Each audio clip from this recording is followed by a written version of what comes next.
Times Square Arts and Spring Break Art Show are presenting 4 public sculptures that blur reality and fantasy with delight and warning on the Broadway Plazas of Times Square. We take over historic, underused landmark New York City space and bring new context to the space under an annual exhibition theme.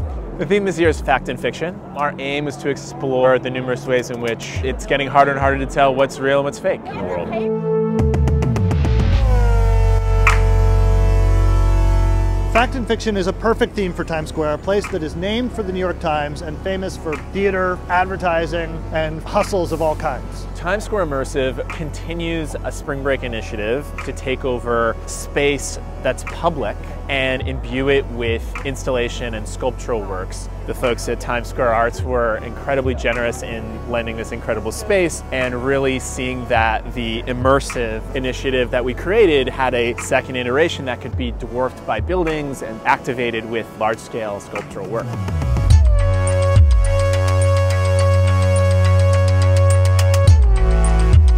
The artists in our roster are Devra, Freelander, and Gracelee Lawrence, Michael Zelehoski, who's curated by Ché Morales, Noah Scalin, who's curated by Dawne Langford, and ICY and SOT, curated by Zahra Sherzad.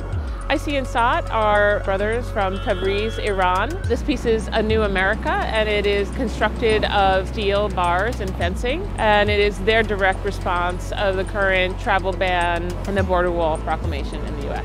The American flag stands for the American dream. Times Square is often that focal center for people who have that hope. The work does create a sort of juxtaposition between what that American dream really is. Is it a reality that's faced with more challenges?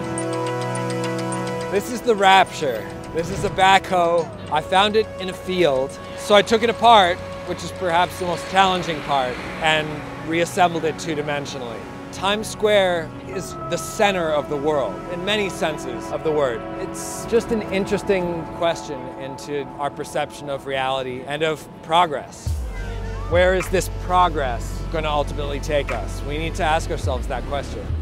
Eventual Artifact is a fantasy core sample from a Times Square of the future. It has a 3D scanned boulder from Central Park as the topography on the top surface. That represents the bedrock of Manhattan, which is underlying us here in Times Square, but it's covered by all of this concrete and commerce around us. We want our viewers to question their own consumption patterns and to think about the items that they use in their everyday life, but those are things that have a carbon footprint or a physical plastic footprint that outlasts their singular use.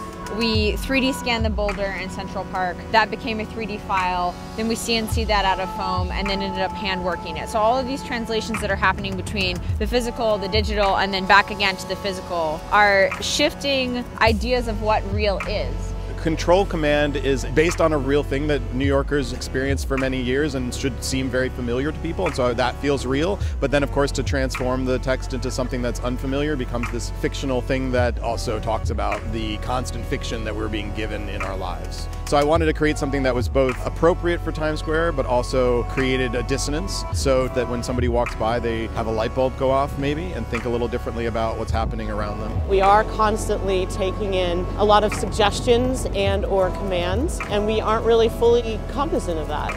It's very important to have art that's not mediated through an institution that's here for the people. This was really done out of love.